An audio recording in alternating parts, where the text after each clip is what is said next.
Ouais, la famille, voici un frère camerounais qui va relater son histoire. Il a aimé une femme en aventure. Ils sont croisés en Europe. La fille est venue vivre chez lui. Il a tout donné à la fille, papier, tout. Aujourd'hui, la fille le traîne en justice. Allô, bonjour mon frère. Bonjour, Ouais, comment tu vas? je vais très bien.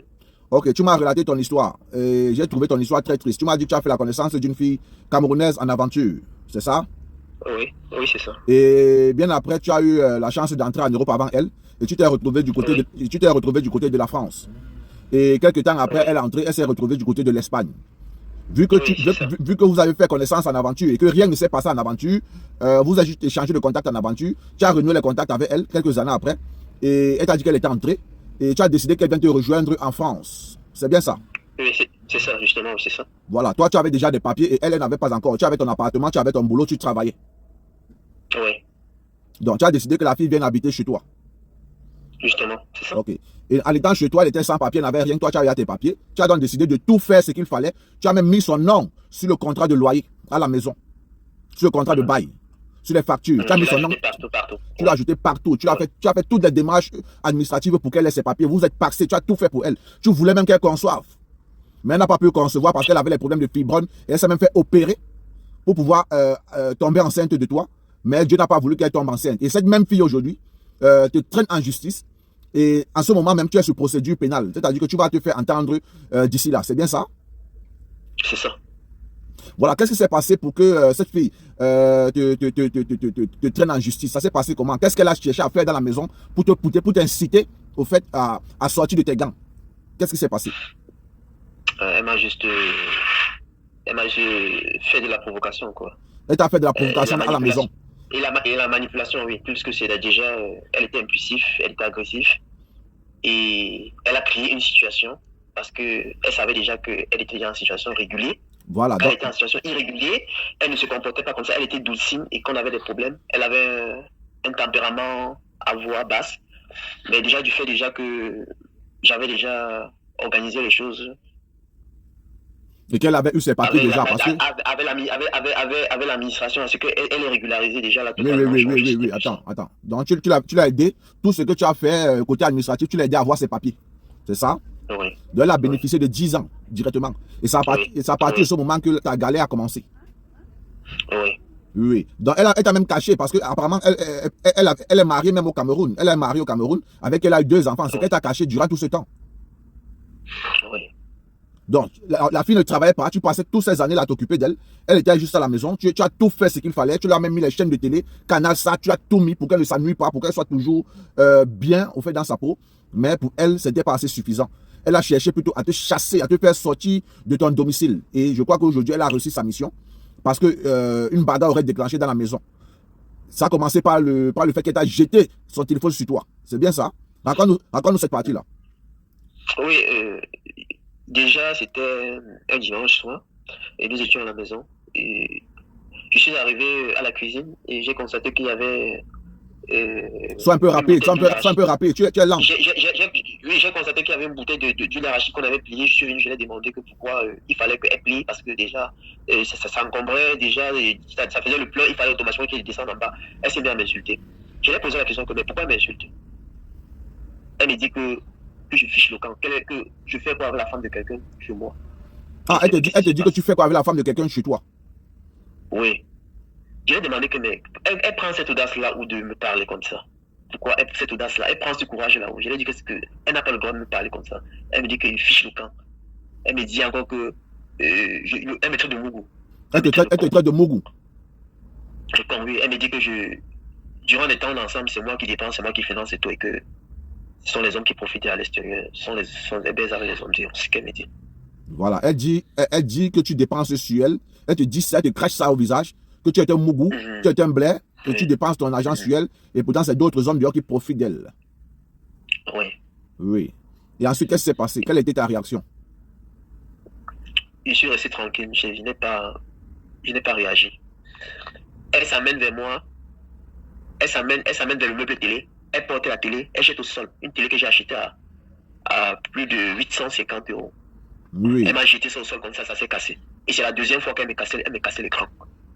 Quand elle m'a cassé l'écran, je me suis fâché. Je lui ai demandé de sortir. Parce que j'étais déjà sur ma gamme. J'étais vraiment fâché. Je lui ai demandé de sortir.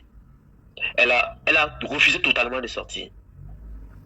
Discrètement, je l'ai demandé de sortir, j'ai parlé fort. Elle a dit qu'elle ne sort pas. Elle m'a arrêté, elle s'est adossée sur moi. Elle m'a arrêté la chemise, comme je t'ai dit tout à l'heure, j'ai parlé. Elle m'a arrêté le pantalon, elle m'a arrêté la culotte, comme ça. J'ai demandé qu'elle me laisse. Après, elle a pris son téléphone, elle a frappé sur mes yeux. Elle a frappé son téléphone sur mes yeux. Elle avait l'habitude de frapper le téléphone sur mes yeux. Là, pour qu'elle me lâche, j'étais obligé aussi de me défendre en lui donnant 3 coups de tête directement. Elle a appelé la police à haute voix très fort. Elle a attiré l'attention des voisins. Mais quand tu dis qu'elle t'a arrêté, Violence conjugale. Quand tu dis qu'elle t'a arrêté la culotte, elle t'a arrêté la culotte, c'est-à-dire, je ne comprends pas très bien ce terme. Elle m'a arrêté, j'ai voulu qu'elle me laisse. Elle m'a arrêté au point qu'elle m'a fait mal. Elle t'a arrêté quoi, les parties intimes? Les parties intimes. Elle m'a arrêté les parties intimes. J'ai eu mal. Donc elle a arrêté tes noyaux, elle pressait sur tes noyaux, c'est ce que tu veux dire? Oui. J'ai eu mal. Et elle t'a frappé le téléphone et puis en plein visage, dans tes yeux. Elle calculait tes yeux. Oui. Donc en même temps, tu t'as défendu en donnant 2 coups de tête. Oui, 3 coups de tête. 3 coups de tête. Et c'est à partir de ce moment donc elle décide. Elle décide de prendre le téléphone qu'elle avait là. Elle a appelé la police à haute voix fort. Violence conjugale. Donc elle attendait. Elle a attiré l'attention des voisins. Oui. Elle a tout fait pour te pousser à bout. Elle a tout fait pour que tu réagisses de cette façon. Oui. Donc aujourd'hui, elle est dans ton domicile et toi, on t'a foutu à la porte. Oui, je suis à la porte. Et là, en ce moment, tu vis où? Je vis chez un ami. Je vis chez un ami, donc je travaille avec lui dans une entreprise depuis l'année passée. On s'est perdu de vue, après on s'est retrouvé. Il a décidé de m'accueillir chez lui. En attendant la continuité du procès. Donc tu es en procès en ce moment? Oui, je suis en procès. Ok, mon frère. En tout cas, ton histoire est très triste. Vraiment, courage à toi. Voilà ce qui se passe alors souvent avec certaines sœurs. Elle est mariée à un homme au pays. Elle ne dit pas au gars. Et en même temps, elle gère de la relation qu'elle a avec son mari, le père de ses enfants. Un homme avec qui elle a eu 2 enfants au Cameroun. Et en même temps, elle est avec un homme qui est en train de tout faire pour elle. Et elle crache sur le visage de cet homme-là. Elle insulte copieusement. C'est-à-dire, voilà pourquoi vraiment c'est terrible. Hein, c'est terrible. Mais bon, mon frère, je ne peux que te souhaiter beaucoup de courage. Et si tu veux, dans un live, tu vas détailler, donner tous les détails de ce que tu n'as pas pu donner. Voilà, j'accélère un peu pour ne pas que la vidéo TikTok fasse 1 heure de temps. Voilà, pour ceux qui disent, laisse les gens parler. Vous ne savez pas du tout combien de temps l'histoire a pris, combien de temps il a pris pour me raconter cette histoire-là. Donc quand j'accélère, effectivement, c'est pour que la vidéo soit courte et bref, pour que vous écoutez au moins ce qui est dit. Donc c'était Bazotte et la famille. La team Bazotte 91 organise une soirée le 16 décembre 2023. Ce 16 décembre. Voilà, les membres de la team Bazotte, nous sommes déjà au nombre de 64 qui ont répondu présent pour la soirée. Et actuellement, tous sont dans un groupe WhatsApp. Donc si tu es de la diaspora, peu importe le pays là où tu te trouves, même aux États-Unis, au Canada, tu peux faire partie de la team. Tu peux être dans le groupe WhatsApp. Donc on a décidé de se rencontrer avec nos amis des États-Unis, de l'Allemagne, de la Belgique, de l'Italie, de l'Espagne, de la Suisse, le 16 décembre à Paris, au fait. On a décidé de se rencontrer sur Paris. C'est quoi la team Bazotte 91? La team Bazotte 91, au fait, c'est une team diasporale, au fait, qui nous permettra, au fait, d'être soudés, d'accord? Afin que les frères et sœurs ne se ressentent plus seuls, afin que les frères et sœurs appartiennent désormais à une famille. Parce que nous savons très bien les quotidiens de l'Europe, avec la dépression, le boulot, les difficultés, des sans-papiers parfois qui travaillent au black, qui n'arrivent pas à joindre les 2 bouts. Certains tombent dans la dépression et se retrouvent dans des centres d'asile parce qu'ils n'ont personne qu'ils peuvent contacter pour les venir en aide. Beaucoup de personnes se retrouvent en détention, c'est-à-dire que arrêtés par la police, ils se retrouvent dans les commissariats, ils se retrouvent en train d'être déportés dans les pays d'origine parce qu'ils n'ont personne sur qui ils peuvent compter. Alors désormais, si tu fais partie de la team Bazotte 91, peu importe là où on t'arrête en Europe, il suffit que tu envoies un message à la team, ou alors que tu laisses un message au groupe WhatsApp, ou alors que tu appelles Bazotte et que je suis tout simplement, tu expliques le problème. Alors la team débarque au commissariat là où tu as été arrêté. Et s'il faut te prendre un avocat pour te défendre, on te prendra directement un avocat pour te défendre. C'est ça le but de la team. Le but de la team, c'est la solidarité. Si tu as un décès, la team Bazotte, si tu as perdu un de tes parents, la team Bazotte cotise pour te soutenir. Si tu te maries, la team Bazotte t'assiste, on cotise pour t'aider, on finance ton mariage aussi. On t'aide à financer ton mariage. Si tu accouches un enfant, voilà, on cotise pour la naissance de ton enfant. Donc la team Bazotte est là pour t'accompagner, afin que tu ne te sentes plus seul dans la diaspora.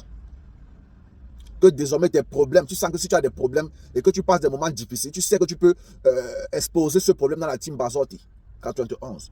Si tu recherches du boulot dans la diaspora et que tu ne sais pas comment faire, tu viens d'arriver ou alors tu es totalement déboussolé, tu ne sais pas vers qui te tourner, sache que désormais tu appartiens à une famille qui est la team Bazotte 91. Voilà donc pourquoi on a décidé de se rassembler tous.